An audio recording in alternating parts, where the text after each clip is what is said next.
Now it wants to work. Hi, this is Mark Rushton of markrushton.com. Welcome back to my daily videos of rambling. It is Monday, January 18th, 2021. And what am I doing? What is that humming you hear in the background? I am installing Windows 7 on a very old PC, little laptop. And I could not. It's my late father-in-law's laptop, and it's not worth anything. It's got a broken hinge. It's slow. 4 gigs of RAM. It's got a 500 gig hard drive, but it's the platter, so you can imagine.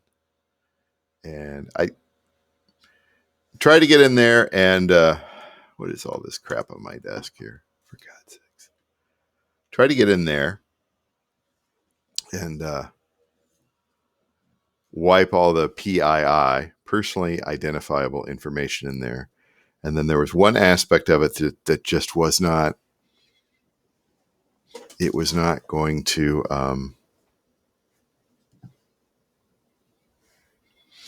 It was. Hold on here.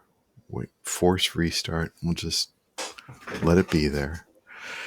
Anyway, there was some things. I don't want to get into the point of editing commands and stuff like that. I'd rather rip it up and start again. Right? And so luckily I have access to, I can reinstall the license on it, a license on it. But the problem was I didn't have a recovery disk. I couldn't figure out it didn't have the software on there to make the recovery disk. And then went out to the website, entered the serial number. Here's all the specs on the computer. It's from, it was built 9 years ago. And it's like, oh, great. I want to, hold on here, Windows. There we go. Doing things here while I make the video. But I thought, well, the manufacturer, Lenovo, has a way to make a recovery key based on, like a USB drive. You can download stuff to the USB drive, your serial number and all that sort of stuff. It should all be sort of connected. And of course, it isn't. And so that's okay. And then I made the horrific mistake of calling them up. And our menu has changed, and your wait times may be long. And then you know who you get, right? The bottom of the barrel. And I tried twice. It's out of warranty. The warranty expired in 2013. That's the hardware warranty, man. Software warranty is a little bit longer than that, I do believe. We do have a license key here on the bottom of the laptop. I mean, just saying. They don't know anything. They barely know how to turn a computer on. And yet, they hire them to be tech support. I said, I just want, we have a serial number here, everything, it should be registered within your system. Oh, no. And then eventually the last person that I got, there was like, well, actually, you know what? We can send you a recovery media, and it'll be, it was like $70. And I'm just like, this laptop's not even worth $70 on a good day. Thank you very much. Over and out. So I went fumbling through my ISOs, and there it is, Windows 7, 64-bit with the key. Let's use that. Is that okay, Bill Gates? It's all right. Don't worry. I'm replacing one for one. No, you don't want to put Windows 10 on this, not with those specs. You could max it out at 8 gigabytes. I could max it out. I could take the SATA drive out and put in an SSD. Wouldn't that be smart? I still got a broken hinge. 23% done. This baby's going to get listed, and off to the world it will go. It'll help somebody out. Anyway, how about that painting there? Isn't that pretty? All aglow. That's on my eBay art store right there. I don't know. I think people need art like that. That's a little 8x10. It's acrylic ink on synthetic paper and matted and framed, all ready to go. Isn't that pretty? Could be on your wall. Could be on your wall in a few days. But no. Anyway, what else we got going on today? I got another album ready for the future. Vibrating Wires 2. It's the second album. And it's 12 tracks. Most of them are short, except for one that's about 15 minutes. And it's just Vibrating Wires is my alter ego, where I play the lap steel into the effects boxes and come up with interesting sounds and desolate landscapes. So that will be released on Friday, February 5th, to universal ignoring. Oh, well, we'll turn into something eventually. I know why everybody seems to think that your album should be a hit out of the gate. It's like all the automotive people. They're so obsessed with the 0 to 60 time. Like, who cares? So I'm not constantly driving 0 to 60. I'm just saying, And so, yeah, with music like that, with your catalog, I play the long game, play the long haul.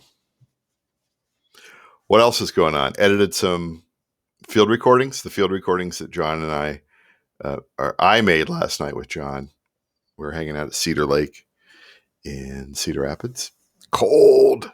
Watch those geese flying overhead. And then I edited a couple of the recordings that I made from the elevator where he lives, and those are neat. Those are something else. I told him, I said, man, that elevator sounds so cool. And the great thing is, if you go in to the elevator, there's like a big rule about how many people can be in the elevator. So you're always the only one. And if you go up, you never run in. No one's going up from other than the first floor. So every single time I've been in there, it never stops. And he lives near the top. And so you get nice long, the beep, and then the other elevator shaft, sometimes that one's running and you get the counter beep and you get industrial noise, and it's cool. It's pretty neat here. I told him, I said, man, you should just go around to all the buildings that have public elevators and record them all. That'd be kind of cool. Oh, you got the time, man. Might as well. 41% installing Windows here. I just have to baby it. Just what I want to do on my day off here. What else? What else is going on? Yeah, helping out other people too. Helping out other people. Getting their catalog out there. Getting their music. Just kind of like a sort of a coaching and advising other artists that I know. Because I used to sort of talk about that on here. I'm not going to talk about that on here anymore. If I'm going to talk about it, I'm going to work with people on kind of on a one-on-one basis or whatever. And people who are actually interested in doing things and promoting their catalog of music and sounds on different services around the world. That's very important. That's very important. But excuse me here.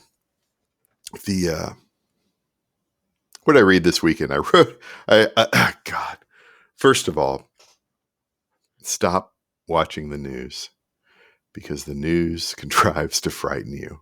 to make you feel small and alone, to make you feel as if your mind isn't your own. And so when I read, I accidentally kind of bump into these articles about the music industry, and they're written by people who do not produce anything. They're not publishing anything. They went to gigs or whatever. Maybe they had rich parents and they could afford that.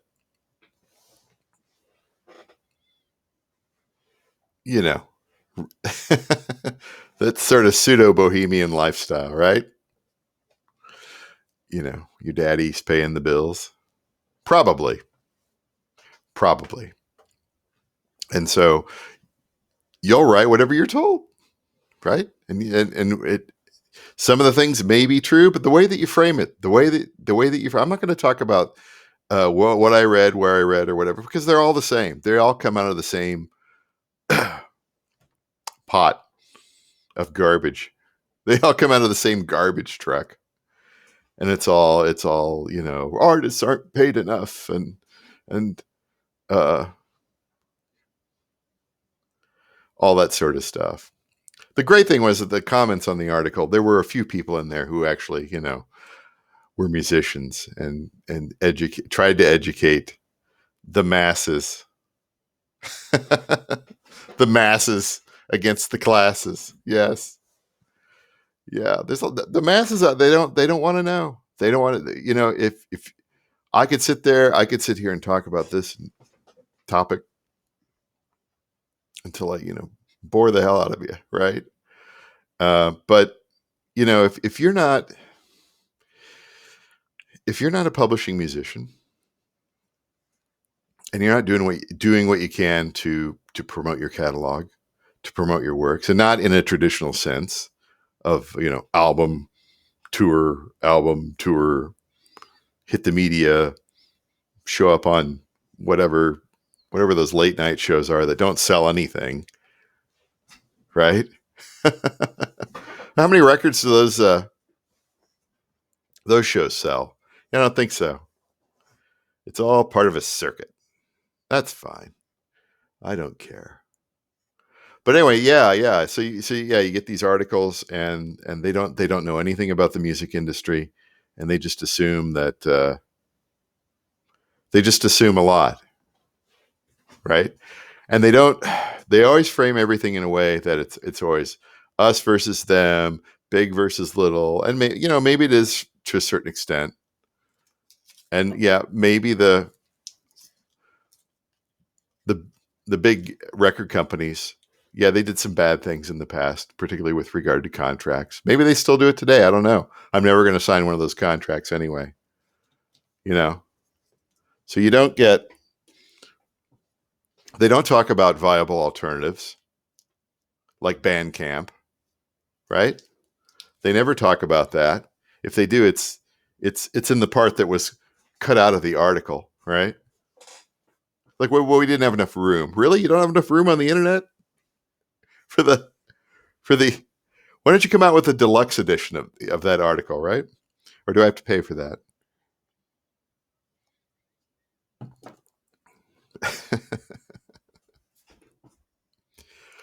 So yeah, we'll talk about these little niche things, which are fine. The more the better, right? But don't think that your little niche thing that's paying really good right now is going to scale up and be a Spotify killer, because that's just not going to be the case. Let it reside within its ecosystem. If there are artists and there are fans who want to participate in that sort of stuff, there's no problem with that. But why do you have to vilify somebody who is a Spotify subscriber? Why do you have to vilify somebody who is a Apple Music subscriber? I'm sorry. I don't buy vinyl. I haven't owned a turntable in 30 years. I'm not saying that I wouldn't want to own vinyl someday in the future, but what is this obsession with vinyl and cassettes? That's fine. That's a little niche product. Stop. You talk about who's right. When you hear people talking about this sort of stuff, it's like who's really progressive? The people that want vinyl to come back And listen, record stores to come back. That the the barn door closed a long time ago,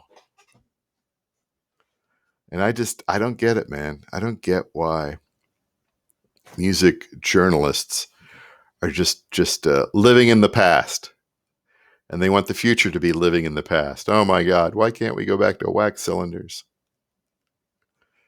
Right? Has tech ruined the music industry? No, tech actually saved the music industry. Y'all didn't like it when Steve Jobs came out with the iTunes store and the iPod. How dare he take 30% on the backs of artists, right? And then now it's streaming. Well, it's a pittance. You can't release one album and have a band in Brooklyn of 5 people and expect to live on Spotify wages. Okay, whatever. Maybe you should make hit music. Maybe you should write some hit songs.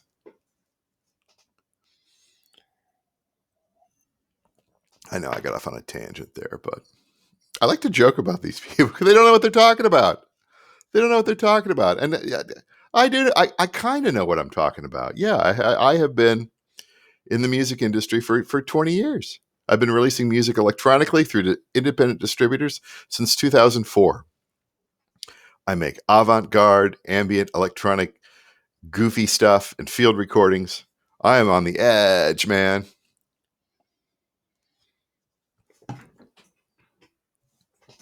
And I'm not going to survive on the old man's money. You could survive on the old man's money. That's no. Trying to figure out how to make it work and share that information with other people, right? The artists who want to pay attention, the ones that want to pay attention, want to work their catalog, right? In addition to making music, working their catalog. Just because you released something 25 years ago doesn't mean that people don't want to hear it today. They may not necessarily care about you, but they may care about the music that you're listening to or made a long time ago within a certain genre, right?